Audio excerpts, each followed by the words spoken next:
ان الحمد للہ نحمده ونستعینه ونستغفره ونعوذ باللہ من شرور انفسنا ومن سیئات اعمالنا من يهده اللہ فلا مضل له ومن يضلل فلا هادی له واشهد ان لا الہ الا اللہ وحدہ لا شریک له واشهد ان محمدا عبدہ ورسولہ اما بعد فإن خير الحديث كتاب الله وخير الهدي هدي محمد صلى الله عليه وآله وسلم وشر الأمور محدثاتها وكل محدثة بدعة وكل بدعة ضلالة وكل ضلالة في النار. أعوذ بالله السميع العليم من الشيطان الرجيم من همزه ونفخه ونفثه. بسم الله الرحمن الرحيم. رب اشرح لي صدري ويسر لي امري واحلل عقدة من لساني يفقهوا قولي. بسم الله الرحمن الرحيم. ان الله وملائكته يصلون على النبي يا ايها الذين آمنوا صلوا عليه وسلموا تسليما. اللهم صل على محمد وعلى آل محمد كما صليت على إبراهيم وعلى آل إبراهيم إنك حميد مجيد.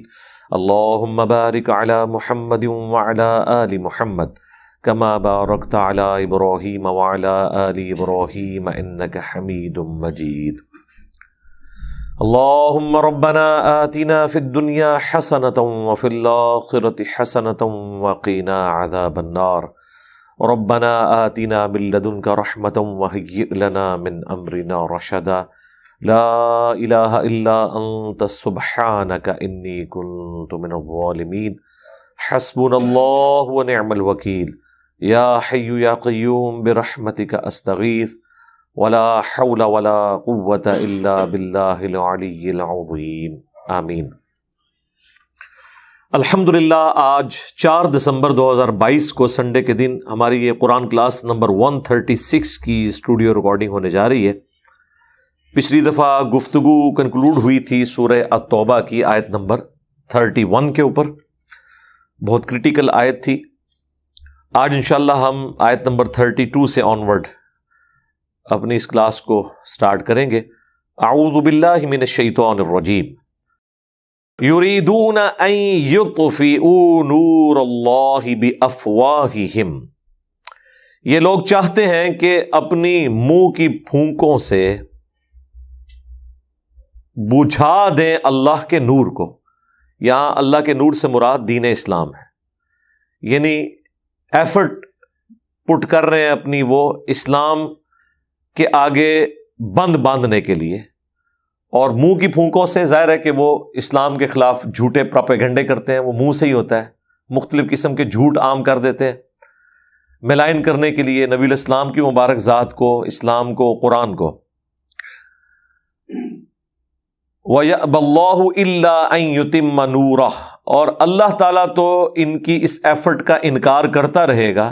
یعنی ان کی ہر کوشش کو ملیا میٹ کرتا رہے گا یہاں تک کہ اس نور کو اپنے تمام تک پہنچا دے. یعنی اس ایپیکس تک جو اللہ تعالیٰ نے ارادہ کیا ہوا ہے. وہ کیا ہے؟ وہ آگے آ رہا ہے. وَلَوْ كَرِهَ الْكَافِرُونَ. چاہے کافر اس کا برا مانے. اب وہ آ گیا. هُوَ الَّذِي أَرْسَلَ رَسُولَهُ بِالْهُدَى وَدِينِ الْحَقِّ. وہی اللہ ہے جس نے بھیجا اپنے رسول کو الہدا یعنی قرآن کے ساتھ اور دین حق یعنی اسلام کے ساتھ. لِيُظْهِرَهُ عَلَى الدِّينِ كُلِّهِ. تاکہ تمام ادیان پر جتنے بھی جھوٹے مذاہب دنیا میں چل رہے ہیں یا سچے مذاہب تھے اور ان کی بگڑی بھی شکل چل رہی ہے، الٹیمیٹلی اسے اسلام سپرسیڈ کر جائے جو ٹرو ریلیجن ہے. وَلَوْ كَرِهَ الْمُشْرِكُونَ. چاہے مشرک اس کا برا مانے، اللہ تعالیٰ نے اس دین کا غلبہ فرمانا ہے. کسی حد تک غلبہ تو نبی الاسلام کے مبارک دور اور خلفائے راشدین کے دور میں ہوا. اس وقت کی سپر پاورز بھی رومنز اور پرشینز گر گئیں. قادسیہ اور یرموک کے اندر عرب کی سرزمین کے اندر تو نبی الاسلام نے بنفس نفیس خود یہ سارا سسٹم اسٹیبلش کیا. بہرحال اس طرح کا جو غلبہ جو پوری دنیا کو اپنی لپیٹ میں لے، اس طرح کا دور تو اسلام پہ کبھی بھی نہیں آیا۔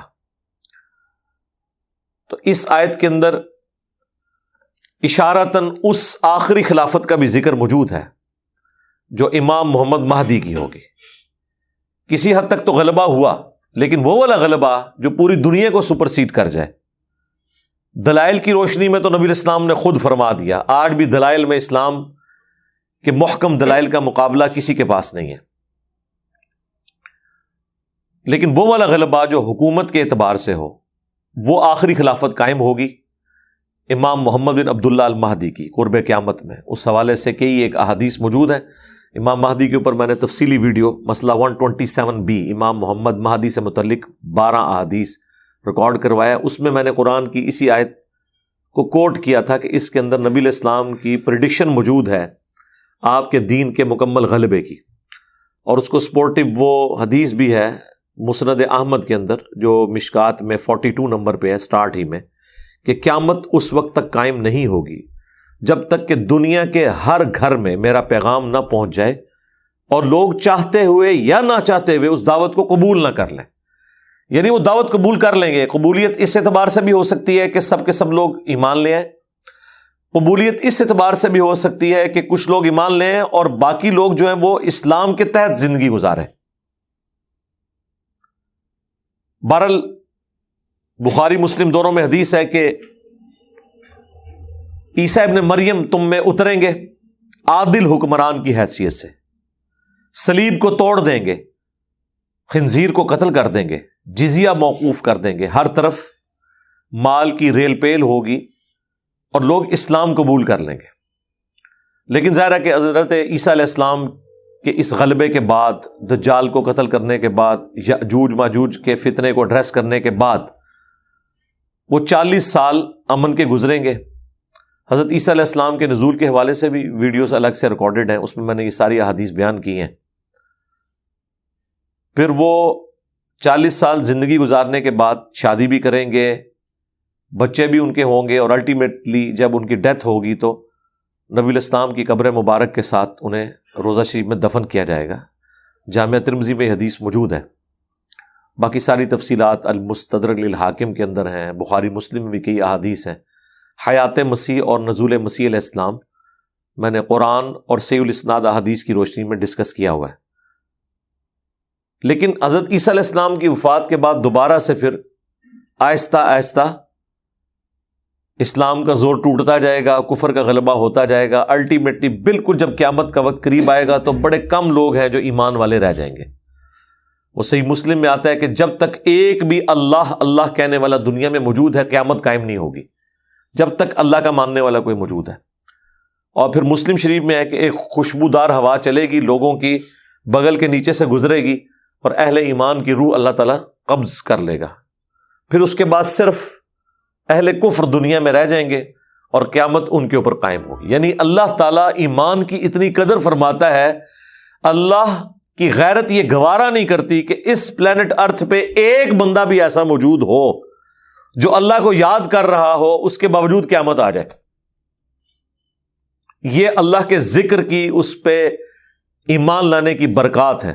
بخاری مسلم میں حدیث ہے کہ دنیا میں کئی نیک لوگ ہیں جن کی وجہ سے باقی دنیا کو اللہ تعالیٰ رزق دے رہا ہے۔ یہ بات تو بالکل درست ہے۔ یعنی یہ جو لوگوں میں مشہور ہے نا کہ جی وہ بزرگوں کے صدقے کی وجہ سے ہمیں وہ جو ہے رزق ملتا ہے اور یہی سب کچھ لے کے دیتے ہیں، کھلاتے ہیں، وہ بات اپنی اصل میں درست ہے، لیکن وہ ان معنوں میں نہیں کہ وہ اللہ سے لے کے دیتے ہیں۔ اللہ تعالیٰ ان کی وجہ سے، ان کے وسیلے سے، ان کے ذریعے سے انہیں خوش کرنے کے لیے نہیں، اللہ کو وہ اتنے پیارے ہیں کہ اللہ تعالیٰ فرماتا ہے کہ جب تک یہ بندے دنیا میں موجود ہیں، اہل ایمان موجود ہیں، تو ٹھیک ہے کافر بھی یاشی کر لیں، دنیا کو میں تباہ نہیں کروں گا۔ یہ ان معنوں میں تھا، انہوں نے اور چکر میں وہ چیزیں ڈال دی۔ تو یہ الٹیمیٹلی اسلام نے سپرسیڈ کرنا ہے۔ نبی الاسلام کے مبارک دور میں بھی ایک خاص لیول تک ہوا، پھر خلفائے راشدین نے اسے ایپیکس تک پہنچایا۔ رومنز اور پرشینز کے خلاف قادسیہ اور یرموک میں اللہ تعالیٰ نے فتوحات دی مسلمانوں کو، اور پھر وہ انقلاب تھما نہیں ہے،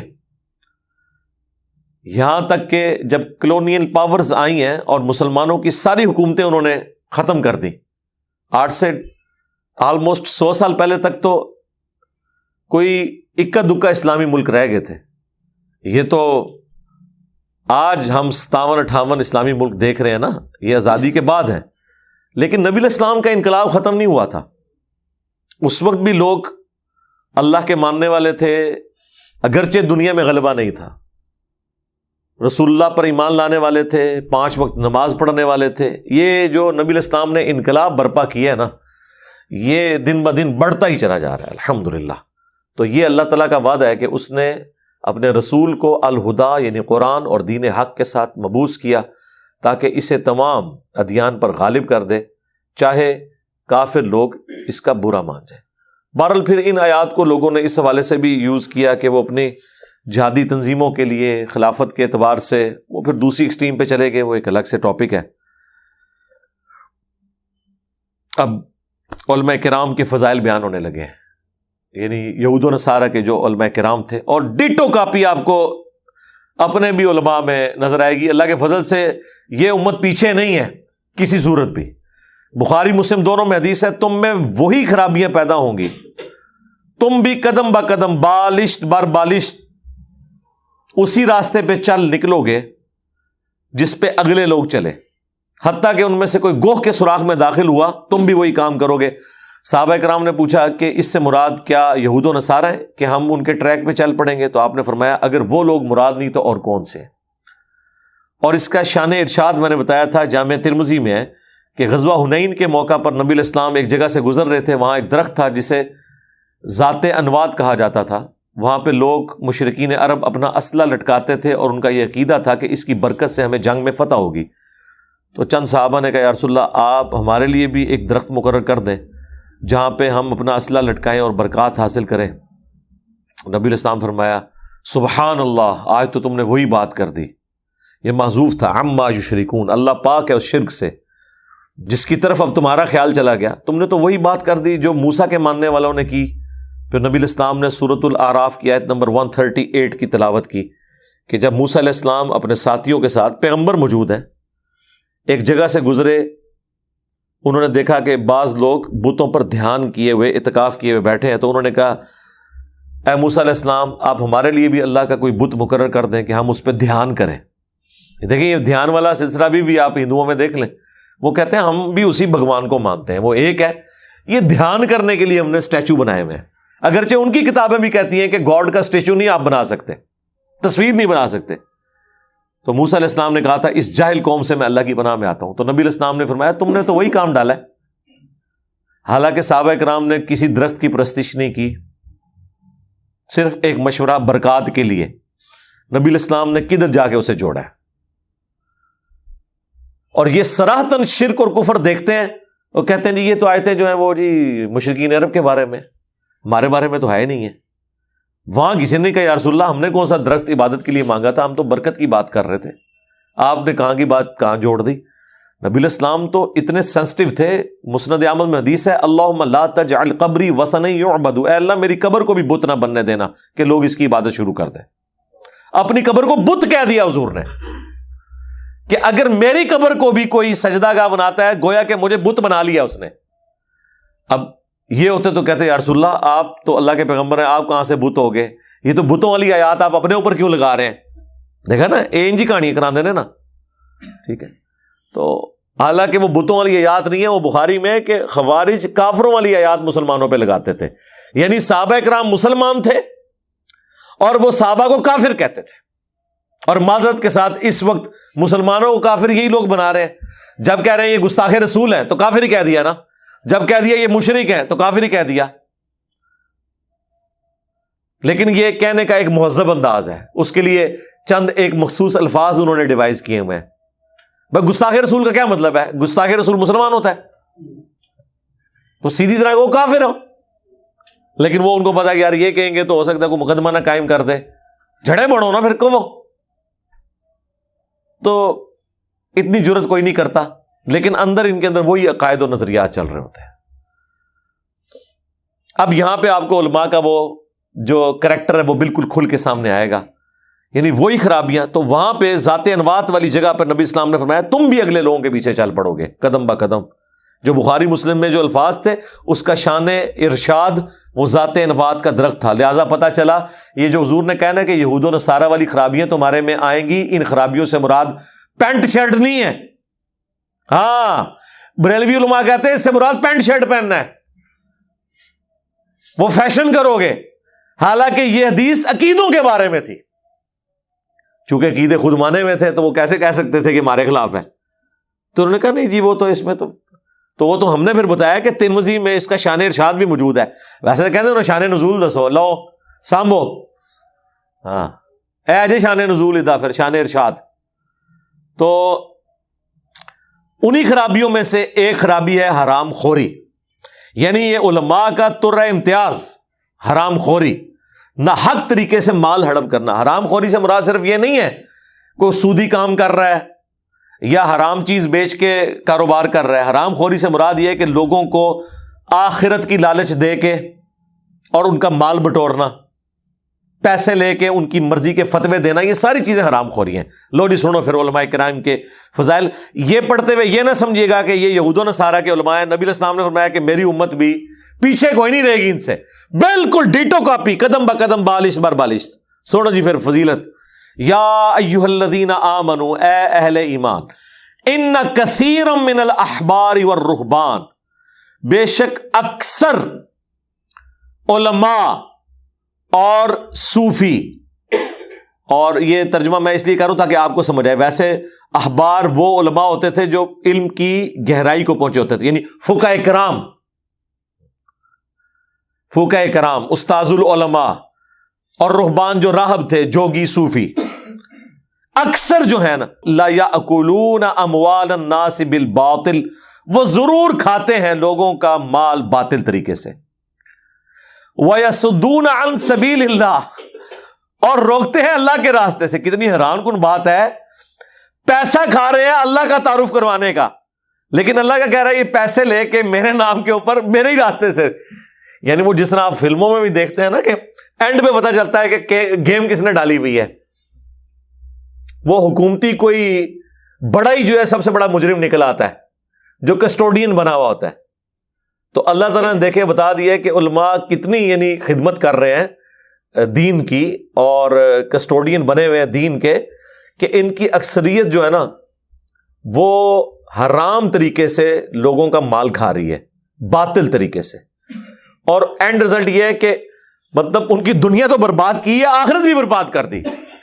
جب کسی کا مال کھا لیا تو اس سے دنیا لے لی اس کی، اور آخرت کی لالچ دی تھی، الٹا وہ آخرت سے دور کر دیا، شیطان کے راستے پہ چلا دیا.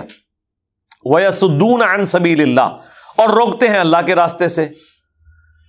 اور پھر اللہ تعالیٰ نے ان کی مزید جو خوبیاں وہ بیان فرما دی ہیں. وَالَّذِينَ يَكْنِزُونَ الذَّهَبَ وَالْفِضَّةَ، اور جو لوگ، ظاہر ہے اس سے مراد یہی ہے، یہ جو کسٹوڈین دین کے بنے ہوئے ہیں علماء، جوڑتے ہیں سونا اور چاندی. وَلَا يُنْفِقُونَهَا فِي سَبِيلِ اللَّهِ، اور اس میں سے پھر اللہ کی راہ میں خرچ نہیں کرتے. یعنی اگر حلال بھی سپوز کمایا تھا کسی عالم دین نے یا صوفی نے تو جوڑ کے رکھا، زکوٰۃ نہیں دی، تو ان کے ساتھ کیا ہونے والا ہے؟ فَبَشِّرْهُمْ بِعَذَابٍ أَلِيمٍ، انہیں دردناک عذاب کی خوشخبری سنا دو. یوم یحما علیہا فی نار جہنم، جس دن کے ان کا یہ مال تپایا جائے گا دوزخ کی آگ پہ. یعنی سونا گرم کیا جائے گا، لیکوڈ بن جائے، چاندی ان کی گرم کی جائے گی، لیکوڈ بن جائے، یا لیکوڈ نہ بھی بنے اس کو تپایا جائے گا، جس طرح وہ داغ دیا جاتا تھا نا زخموں کو. تو اللہ تعالیٰ ہمارا قیامت کے دن یہی مال ان کا دوزخ کی آگ کے اوپر گرم کیا جائے گا. فَتُقْوَى بِهَا جِبَاهُهُمْ، پھر ان کی پیشانیاں داغی جائیں گی، گرم کر کے نا، وہ جو انہوں نے مال جوڑ رکھا ہے نا وہ گرم کر کے سونے اور چاندی کے سکے ان کے ماتھوں کے اوپر لگائے جائیں گے. وَجُنُوبُهُمْ، اور ان کے پہلوؤں کے اوپر، وَظُهُورُهُمْ، اور ان کی پیٹھوں کے اوپر. هَذَا مَا كَنَزْتُمْ لِأَنفُسِكُمْ، یہ ہے جو تم نے اپنے لیے جوڑ رکھا تھا. یعنی اصل میں یہ بتایا جا رہا ہوگا کہ یہ جوڑا تھا نا، لو اب اس مال کو کہ آخرت کے عذاب سے تمہیں بچا لے. کوئی نہیں بچا سکتا. جو سورہ آل عمران میں آیا کہ زمین پوری سونے کی ہو اور وہ پوری کی پوری کوئی فدیے میں بھی دے دے، یعنی یہ سمجھانے کے لیے، تب بھی اللہ کے عذاب سے بچ نہیں سکے گا. فَذُوقُوا مَا كُنتُمْ تَكْنِزُونَ، تو چکھو اب یہ سزا اس جرم کے بدلے میں جو تم نے دنیا میں کنز بنایا ہوا تھا، مال جوڑ کے رکھا تھا. کنز جو ہے نا، کنز اس طرح کا مال جوڑنا جس میں آپ زکوٰۃ نہ دیں، اللہ کا حق نہ دیں، یہ اس کے اوپر آیات لگتی ہیں. مطلقاً مال جوڑنا حرام نہیں ہے. وہ صحیح بخاری میں آتا ہے کہ حضرت ابو ذر غفاری اور حضرت معاویہ کا انہی آیات کی بنیاد کے اوپر جھگڑا رہتا تھا. وہ یہ ڈیمانڈ کرتے تھے کہ یہ جو تم نے محلات کھڑے کر لیے ہیں اور اتنا مال جوڑا ہوا ہے، یہ تمہاری پیٹھوں کے اوپر، پیشانیوں پہ لگایا جائے گا. وہ آگے سے آرگومنٹ کرتے تھے کہ بھئی اگر ہم مال جو جوڑ رہے ہیں اس کی زکوٰۃ دے رہے ہیں تو شریعت میں تو حرام تو کوئی نہیں ہے. تو ان پرنسپل تو حضرت ابو ذر غفاری کے جو مخالفین تھے ان کا موقف درست تھا فتوے کی روح سے. لیکن تقوی کی روح سے دیکھا جائے تو اصل بات جو حضرت ابو ذر غفاری بتانا چاہتے تھے کہ بھائی تم تو رسول اللہ کے ماننے والے ہو، اگر یہ کوئی اتنا ہی نیکی کا کام تھا تو نبی علیہ السلام نے کیوں نہیں کنز جوڑا اور اس کی زکوٰۃ دی اور ثواب کمایا؟ آپ کو تو پوری زندگی نوبت ہی نہیں ہے زکوٰۃ دینے کی، آپ تو اللہ کی راہ میں خرچ کر دیتے تھے. پھر وہ بخاری میں جو ابو ذر غفاری والی حدیث، وہ تو خود انہوں نے روایت کی ہے نا کہ ابو ذر وہ دیکھ رہے ہو پہاڑ احد 7.5 کلومیٹر پہ پھیلا ہوا، اور ابو ذر غفاری کہتے ہیں میں دل میں سوچ رہا تھا حضور مجھے کسی کام سے بھیجیں گے تو میں پلاننگ کرنا شروع ہو گیا کہ میں اس وقت جاؤں گا اور یوں واپس آؤں گا، لیکن آپ نے فرمایا یہ سارا سونے کا ہونا تب بھی میں اسے اللہ کی راہ میں خرچ کر دوں گا، سوائے چند درہم کے کچھ اپنے پاس دیناروں کے نہیں رکھوں گا، سب دے دوں گا. اب یہ باتیں چونکہ ابو ذر غفاری نے سنی ہوئی تھی نبی علیہ السلام سے، تو وہ یہ ایکسپیکٹ کرتے تھے کہ حضور کے ساتھی جو ہے نا وہ فتووں پہ نہ چلیں، وہ تقوی کی روش اختیار کریں. اس وجہ سے وہ پھر قائل بھی نہیں ہوتے تھے.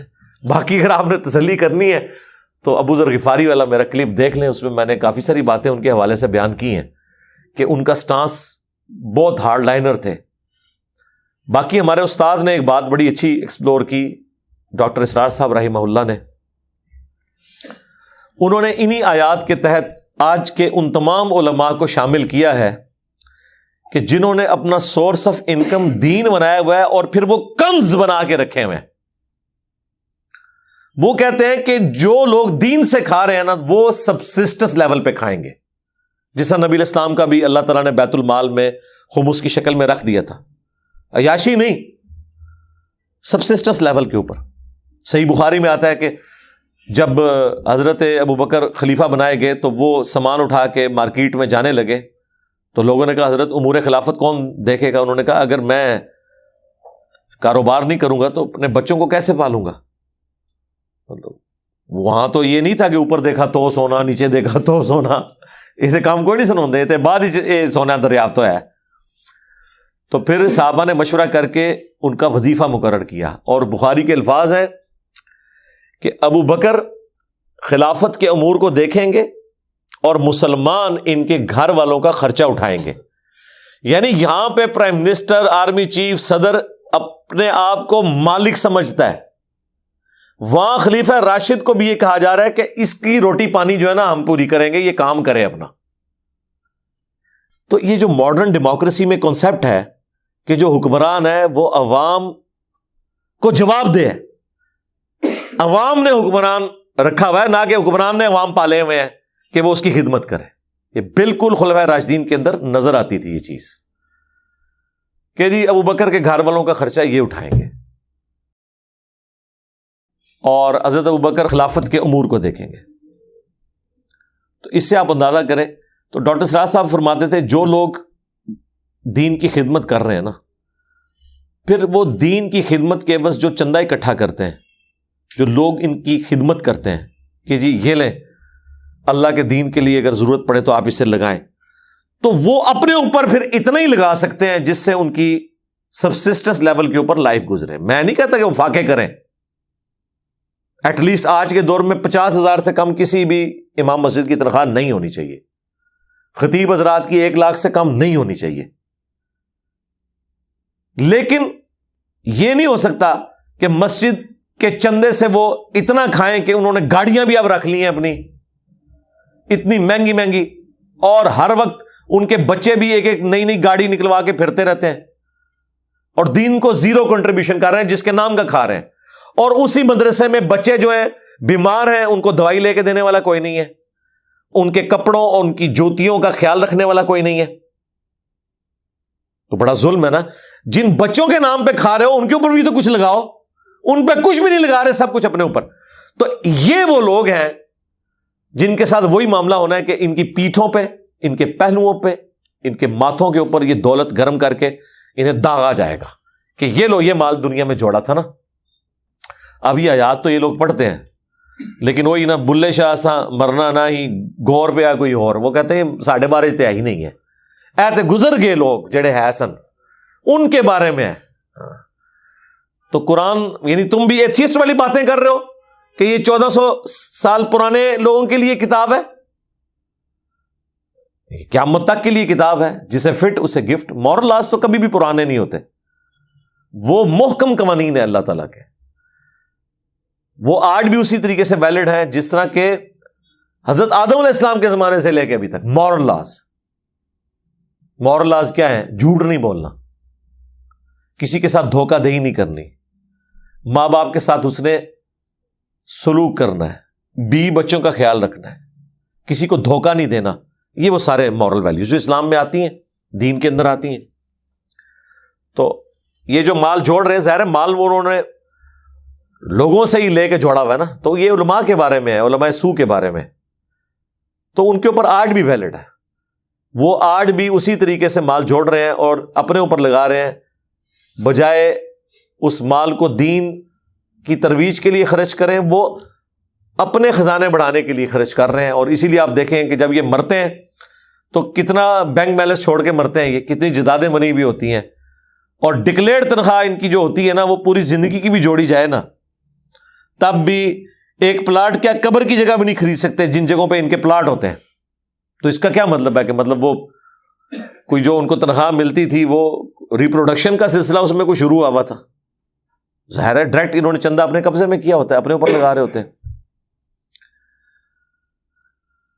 اب آیت نمبر 36 سورہ توبہ کی, یہ بھی ایک کریٹیکل آیت ہے 12 مہینوں کے حوالے سے, اور جو حرمت والے 4 مہینے ہیں ان کا بھی ذکر ہے. اور جو مشرکین عرب نے اپنی خود ساختہ شریعت کے اندر جنگوں کو حلال کرنے کے لیے حرمت کے مہینوں کو آگے پیچھے کر دیتے تھے, ان کی بھی ٹوٹی پھوٹی شریعت کے اندر 4 حرمت والے مہینے تھے جن میں جنگ کرنا منع تھا. لیکن جب ان کا دل کرتا تھا ان مہینوں میں جنگ کرنے, تو کہتے تھے ٹھیک ہے جی, اس دفعہ جو محرم کا مہینہ ہے نا وہ رمضان کی جگہ پہ ہم شفٹ کرتے ہیں.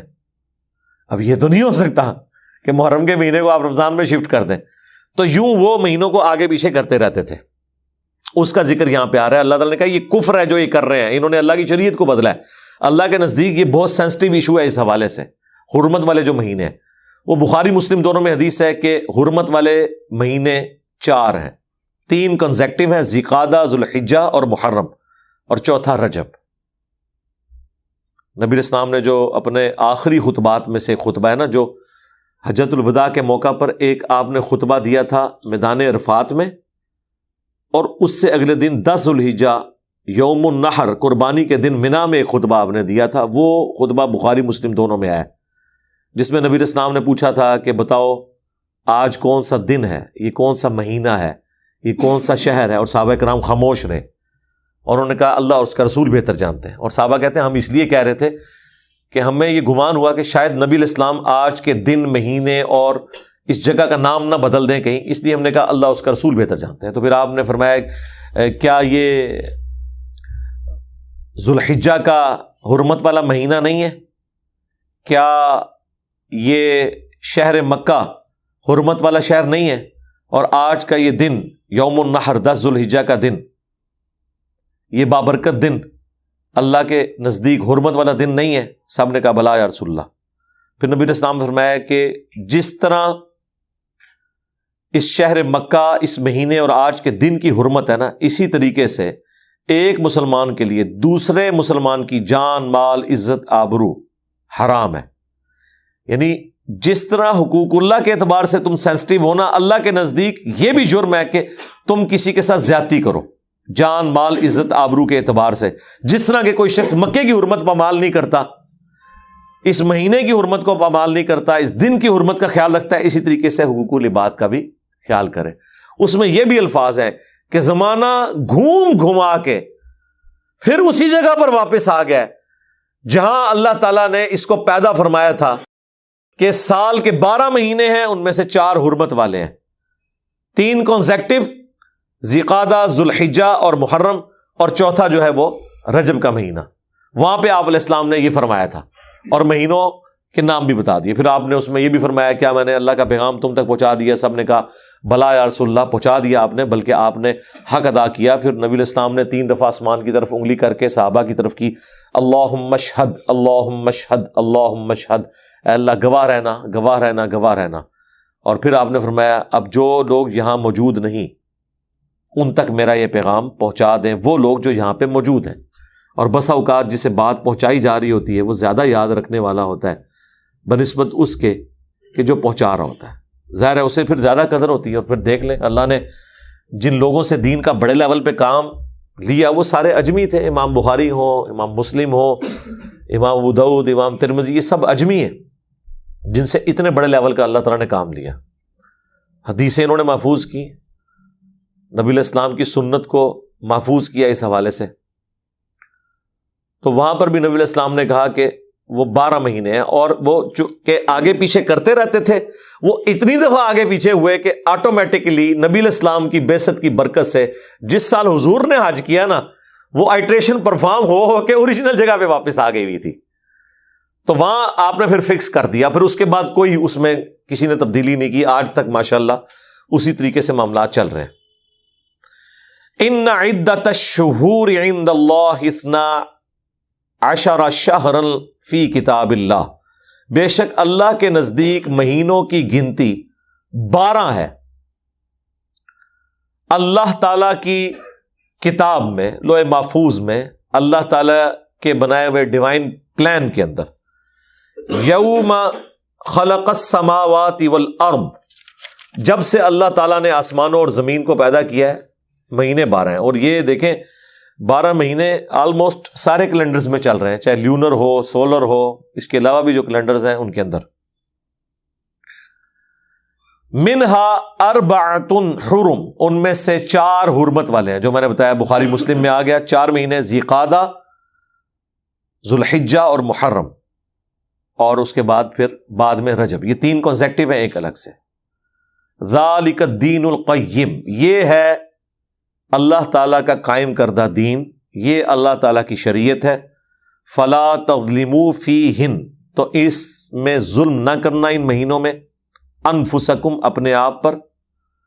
یعنی شریعت نے جو پابندیاں ان مہینوں میں لگائی ہیں اسے آپ نے وائلیٹ نہیں کرنا. سب سے بڑی پابندی یہ تھی کہ آپ نے ان مہینوں میں جنگ نہیں کرنی. ایون جنگ صفین روک دی گئی تھی حرمت والے مہینے کی وجہ سے.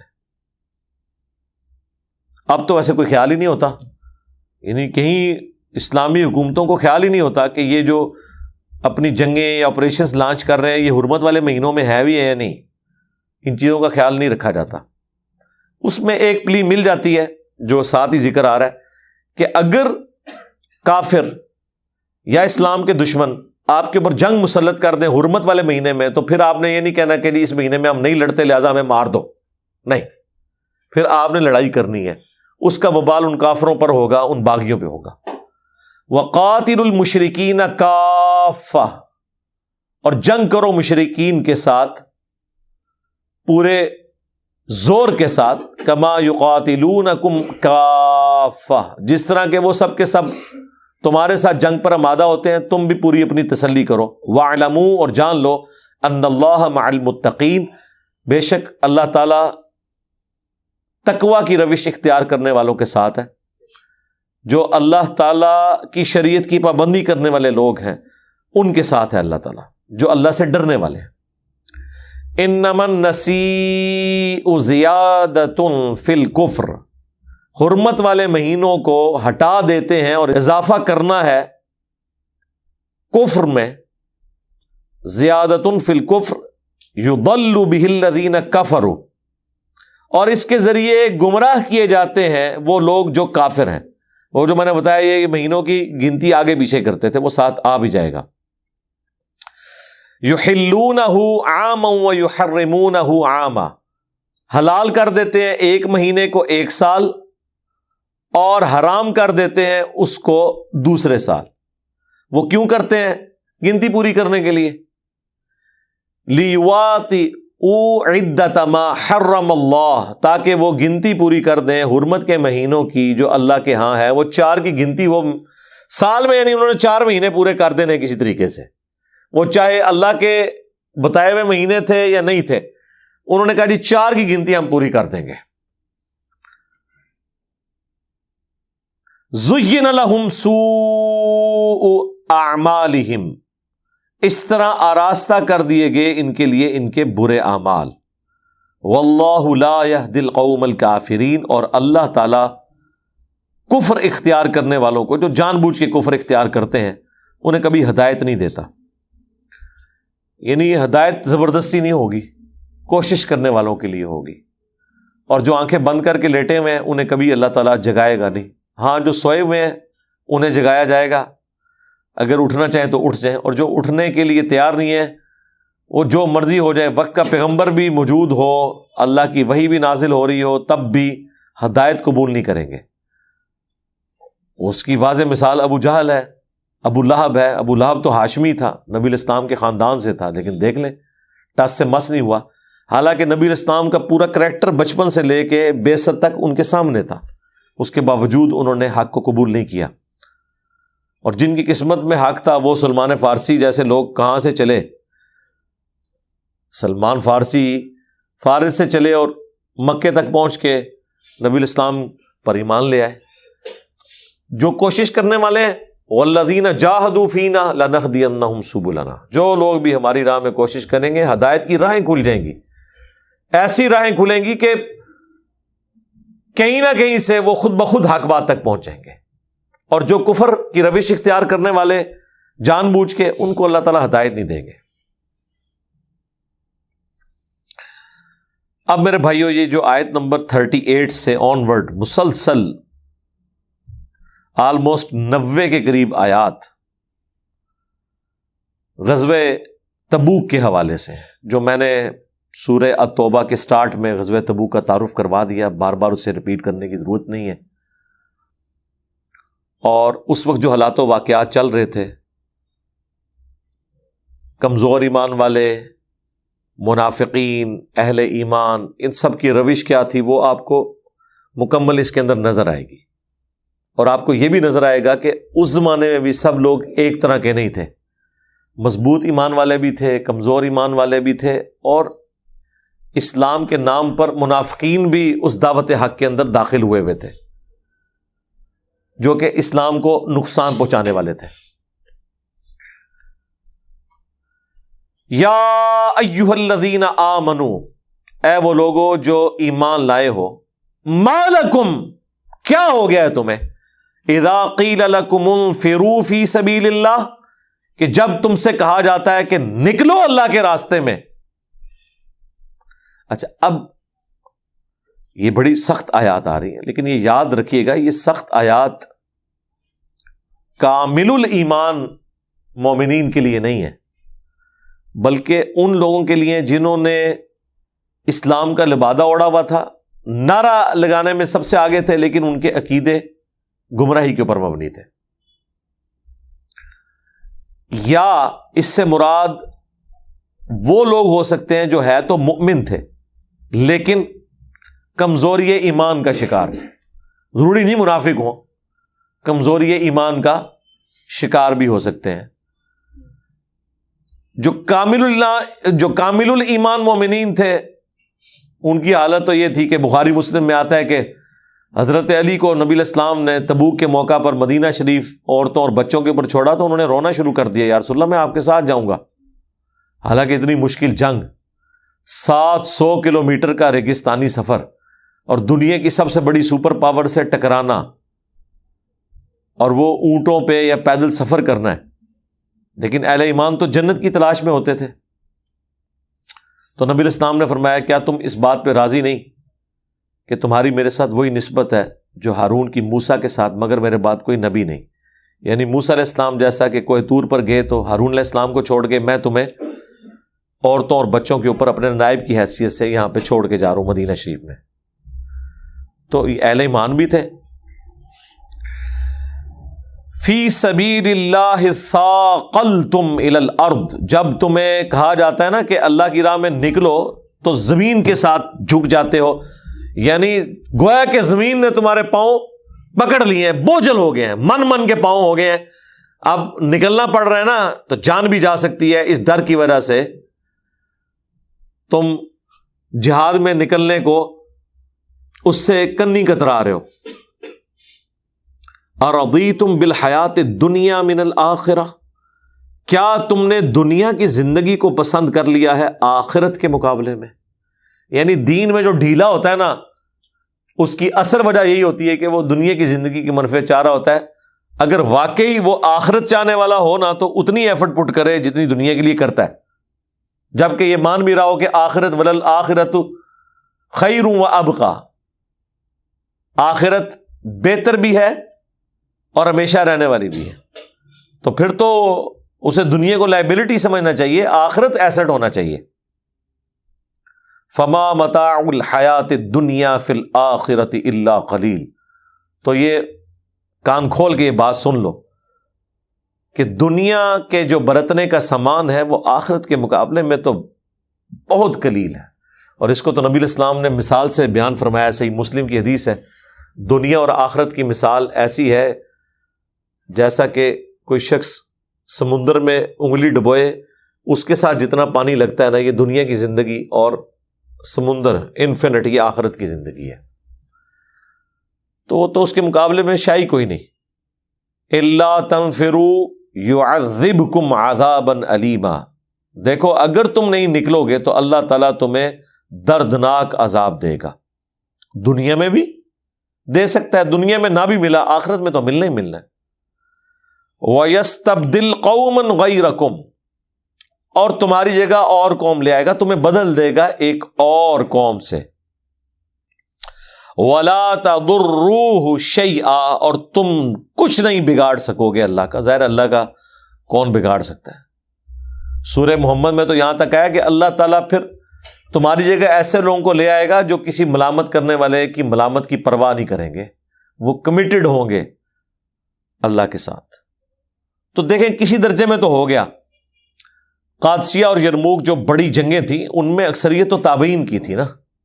صحابہ کرام تو تعداد میں کمپیریٹیولی کم تھے، زیادہ تر لوگ تو وہ تھے جو نبی الاسلام کے بعد ایمان میں داخل ہوئے یا حضور کے زمانے میں ہوئے، لیکن نبی الاسلام سے ملاقات ان کی نہیں ہو سکی. قبیلے کے سردار تو ملنے آئے اور واپسی پہ جا کے انہوں نے اپنے قبائل کو مسلمان کیا. تو میجورٹی نے تو نبی الاسلام کو دیکھا بھی نہیں ہوا تھا، لیکن انہوں نے پورے پیشن کے ساتھ قربانی کی. واللہ علی کل شیء قدیر، اور اللہ تعالیٰ ہر چیز کے اوپر قادر ہے. الا تنصروہ، دیکھو اگر تم رسول اللہ کی اس کاز میں مدد نہیں کرو گے نا دین کے معاملے میں تو کوئی مسئلہ نہیں. فقد نصرہ اللہ، تو بے شک اللہ نے تو خود مدد فرمائی تھی اپنے نبی کی. اللہ ہی کافی ہے اپنے نبی کے لیے. اذ اخرجہ الذین کفروا، جب کہ کافروں نے انہیں نکلنے پہ مجبور کر دیا تھا مکے سے. اب یہ ہجرت مدینہ کی طرف اشارہ ہے، جب نبی الاسلام رات کے وقت وہاں سے نکلے اور اللہ تعالیٰ نے غیبی مدد نبی الاسلام کے ساتھ کی. وہ کافر جو ہیں وہ گھر کے باہر پہرے ہی دیتے رہے، ان پہ ایسی کوئی نیند طاری ہوئی کہ نبی الاسلام انہی میں سے نکل گئے. پھر 100 اونٹوں کا انعام بھی رکھا گیا، اور سراقہ ابن مالک وہ آپ کو پتہ پہنچ بھی گئے تھے نبی الاسلام تک. پھر ان کے صحیح بخاری میں آتا ہے ان کے گھوڑا جو ہے وہ زمین میں دھسنا شروع ہو گیا. تو پھر انہوں نے کہا میں اب آپ کا کسی کو نہیں بتاؤں گا. نبی الاسلام نے دعا کی. تو اب یہ اللہ تعالیٰ کی غیبی مدد تھی. اور پھر غزوہ غارِ جو ثور کے اندر نبی صلی اللہ علیہ وآلہ وسلم نے حضرت ابوبکر صدیق رضی اللہ تعالیٰ عنہ کے ساتھ چند دن جو گزارے، کافر وہاں تک پہنچ چکے تھے، لیکن اللہ تعالیٰ نے غیبی مدد فرمائی۔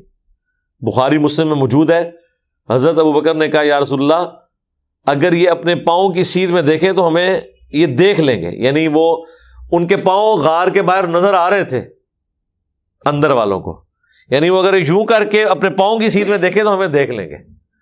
لیکن نبی علیہ السلام کے ایمان کا لیول کیا ہے؟ نبی علیہ السلام نے فرمایا کہ اے ابوبکر تمہارا ان دو کے بارے میں کیا خیال ہے جس کے ساتھ تیسرا اللہ ہو؟ اللہ ہمارے ساتھ ہے۔ تو وہ جو ہجرت مدینہ ہے اس میں غار ثور کے اندر جو اسپیسیفکلی مدد فرمائی اللہ تعالیٰ نے اپنے پیغمبر کی صلی اللہ علیہ وآلہ وسلم، اس کا ذکر یہاں پہ آ رہا ہے کہ اگر تم نبی کا ساتھ نہیں دو گے نا تو اللہ تعالیٰ معجزانہ طور پہ بھی اپنے نبی کو فتح تو دے سکتا ہے۔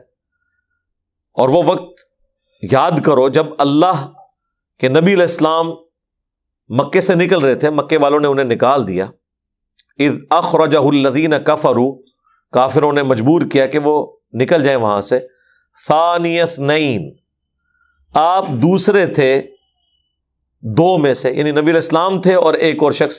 حضرت ابوبکر کا نام نہیں آیا، نام بخاری مسلم میں آیا، ایون شیعہ کی جو اپنی تفاسیر ہیں ان میں بھی موجود ہے کہ حضرت ابوبکر تھے یہ دوسرے۔ آج بھی جو سید فرمان علی شاہ صاحب کا ترجمہ چھپا ہوا ہے اس کے حاشیے میں آپ ان آیات پہ جائیں تو انہوں نے لکھا ہے کہ یہاں دوسرے سے مراد حضرت ابوبکر تھے رضی اللہ تعالیٰ عنہ۔ اذ ہما فی الغار، جب وہ دونوں غار میں تھے، اذ یقول لصاحبہ، جبکہ وہ نبی فرما رہے تھے اپنے ساتھی سے، لا تحزن، مت غم کرو، ان اللہ معنا، بے شک اللہ ہمارے ساتھ ہے۔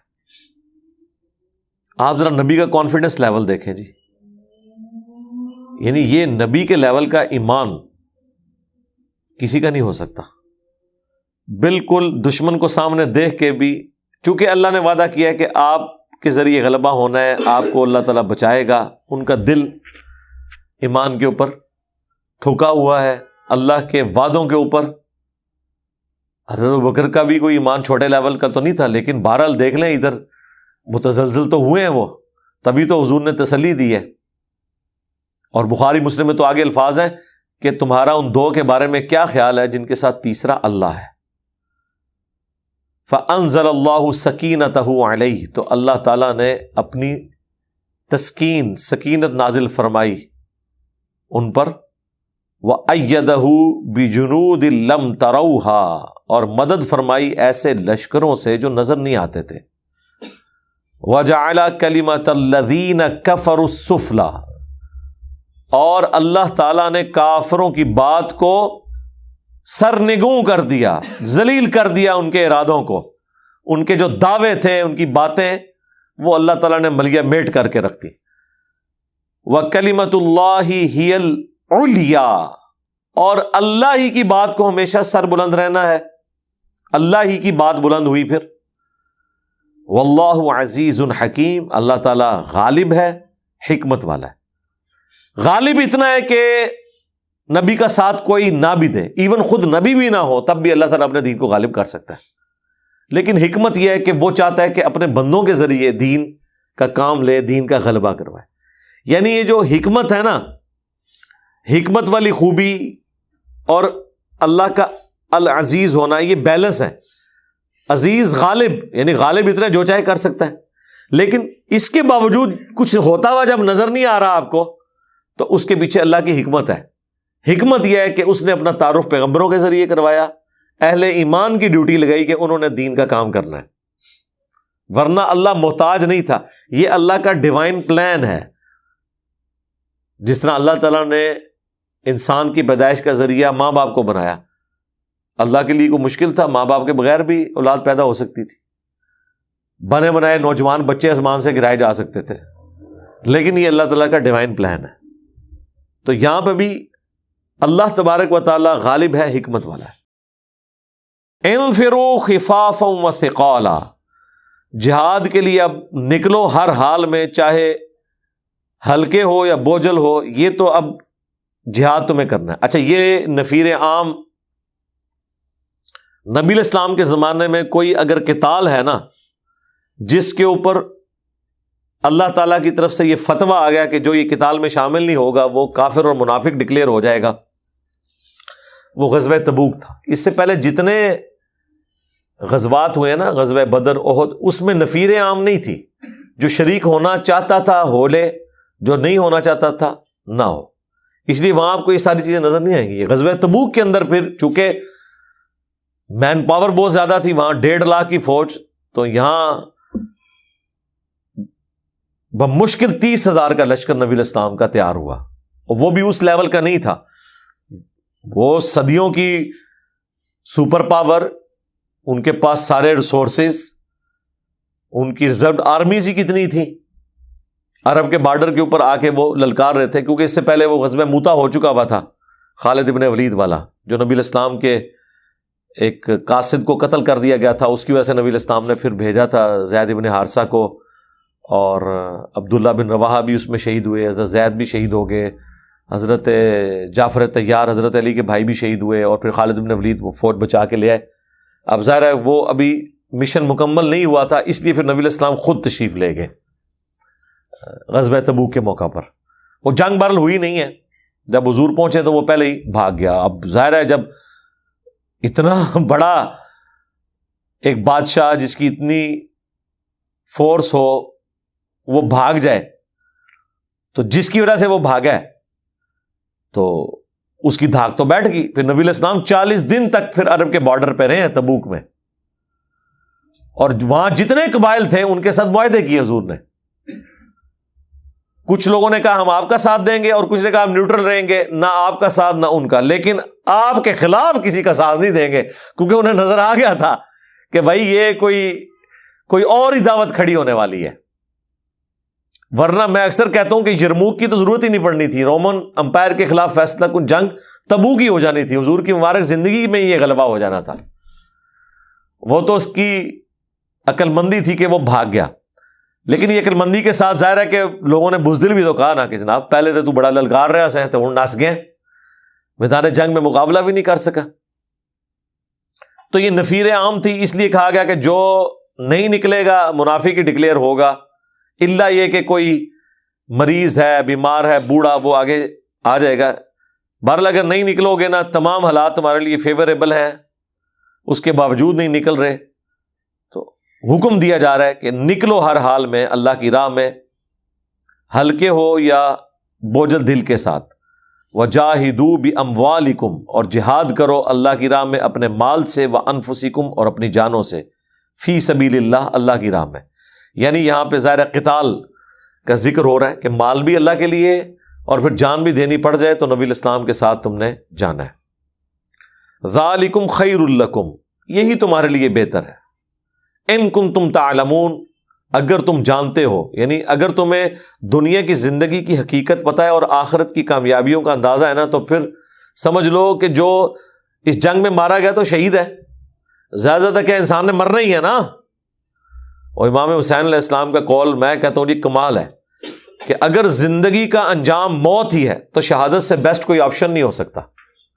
یعنی یہ تو فکس ہے نا کہ انسان نے اتنی زندگی گزار کے مرنا ہے، ایئر کریش میں مرنا ہے، ہارٹ فیلئر سے مرنا ہے، کڈنی فیلئر سے مرنا ہے، کسی لا علاج بیماری کا شکار ہو کے مرنا ہے، روڈ ایکسیڈنٹ میں مرنا ہے، کسی کے ہاتھوں قتل ہونا ہے۔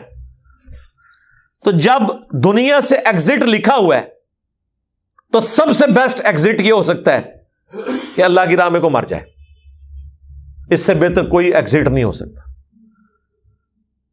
جب انجام موت ہے تو شہادت سے بیسٹ کوئی آپشن نہیں ہے۔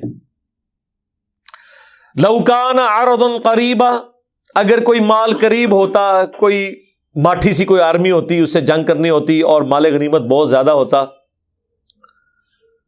وسفرا قاصدا، اور سفر آسان ہوتا، لتبعوک، تو اے نبی یہ تیرے پیچھے پیچھے چلتے، ولیکن بعدت علیہم الشقہ، لیکن اب انہیں مسافت بڑی دور لگ رہی ہے۔ ظاہر ہے مسافت تو دور ہے بھی تھی، لیکن اس سے بڑی تکلیف ان کے لیے تھی کہ یہ سپر پاور سے ٹکرانا ہے۔ وَسَيَحْلِفُونَ بِاللَّهِ، اور یہ ضرور ان قریب قسمیں کھائیں گے اللہ کی، لَوِ اسْتَطَعْنَا، اگر ہمارے اندر کوئی طاقت موجود ہوتی، کوئی تیاری ہوتی، ہمارے پاس بھی اچھے گھوڑے ہوتے، مال ہوتا، تو کوئی یار سن میں تو اگے کیوں ہونا سی، یہ چنڈا میں ہی چکنا سی۔ لَخَرَجْنَا مَعَكُمْ، تو ہم ضرور آپ کے ساتھ نکلتے۔ یہلکون انفسہم، اللہ تعالیٰ نے اس پہ ورڈکٹ دیا، یہ اپنے آپ کو ہلاک کر رہے ہیں۔ یہ جو آ کے قسمیں کھا کھا کے جھوٹی جہاد سے بھاگنے کی کوشش کر رہے ہیں، تو یہ آپ کا کیا نقصان کر رہے ہیں؟ اپنی آخرت برباد کر رہے ہیں۔ واللہ یعلم انہم لکاذبون، اور اللہ تعالیٰ جانتا ہے کہ یہ ضرور جھوٹ بول رہے ہیں۔ لیکن وہی بات جو نبی علیہ السلام کے اندر ایک شفقت کا پہلو تھا، نرمی کا پہلو تھا، آپ کو آ کے کوئی بہانہ کرتا تھا کہ یا رسول اللہ میری بیوی بیمار ہے، حضور کہتے چلو ٹھیک ہے۔ کوئی کہتا تھا میری صحت ٹھیک نہیں ہے، مختلف بہانے آ کے لگاتے تھے۔ اس میں 3 اصحاب کا واقعہ بھی ہے، وہ اینڈ پہ آئے گا، اسی وجہ سے سورہ توبہ ہے، اس کا نام ہے، ان کی توبہ قبول ہوئی تھی۔ وہ بخاری مسلم میں بڑا تفصیلی کعب ابن مالک، ہائے ہائے ہائے، ان کا واقعہ وہ انشاءاللہ جب آئے گا تو میں بیان کروں گا۔ بہرحال نبی علیہ السلام لوگوں کے بہانے بھی قبول کر رہے تھے، انہیں جانے بھی دے رہے تھے۔ اب وہ اگلی آیات انشاءاللہ ہم اگلی دفعہ کور کریں گے کہ اللہ تعالیٰ نے پھر نبی علیہ السلام کو کہا کہ اللہ آپ کو معاف کرے، آپ کیوں ان کو جانے دے رہے ہیں؟ یعنی پتہ تو حضور کو بھی تھا، ہمیں فیس ریڈنگ سے پتہ چل جاتا ہے کون بہانے کر رہا ہے اور کون، پھر جس کا اتنا ایکسپیرینس ہو دعوت کے حوالے سے، اتنی تکلیف اس نے اٹھائی ہوئی ہو، اسے نہیں پتہ چلتا ہوگا کہ بہانے کر رہا ہے، کہانیاں کروا رہا ہے، لیکن آپ کی شفقت تھی۔ اور اس کا بھی ذکر قرآن میں پھر اللہ تعالیٰ آگے چل کے کرے گا کہ منافقین کہتے ہیں کہ یہ نبی تو نرا کان ہی ہے، یعنی کان جیسے نا، کان ایک انسٹرومنٹ ہے، بات سنتا ہے، کوئی ڈیسیژن نہیں کر سکتا جب تک عقل ساتھ نہ ہو۔ تو کہتے تھے نعوذ باللہ نبی علیہ السلام بھی کان ہی کان ہے، بس بات سنتے ہیں، اپنی عقل کو یوز نہیں کرتے کہ ہم ان کے ساتھ جھوٹے بہانے کر رہے ہیں، اور جو کہانی کرا رہے ہیں وہ کہانی لے بھی رہے ہیں ہماری۔ تو اللہ تعالیٰ نے اس کے اوپر پھر ورڈکٹ دیا ہے کہ نبی کا کان ہونا تمہارے لیے رحمت ہے، ٹھیک ہے؟ اگر یہ واقعی اس طریقے سے تمہارے ساتھ جرا کرنی شروع کر دیں تو پھر پتہ چل جائے گا یہ نبی علیہ السلام کی شفقت ہے۔ اچھا، حضور کی شفقت اس لیے بھی تھی کہ حضور کو پتہ تھا ٹھیک ہے یہ نہیں بھی چلیں گے، اللہ میری مدد کرے گا، اپنی آخرت برباد کر رہے ہیں نا، میرا کیا بگاڑتے؟ تو اس میں پھر وہ 3 اصحاب بھی تھے جنہوں نے بہانہ کیا، پھر وہ رکت انگیز ان کی وہ داستان ہے، وہ انشاءاللہ جب آئے گی تو بیان کریں گے۔ اللہ تعالیٰ سے دعا ہے جو حق بات میں نے کہی ہمارے دلوں میں راسخ فرمائے، اگر جذبات میں میرے منہ سے کوئی غلط بات نکل گئی اللہ تعالیٰ ہمارے دلوں سے محو کر دے، یعنی دھو دے، اور ہمیں معاف بھی فرما دے۔ سبحانک اللہم و بحمدک، اشہد ان لا الہ الا انت، استغفرک و اتوب الیک، وما علینا الا البلاغ المبین۔ جزاکم اللہ خیرا۔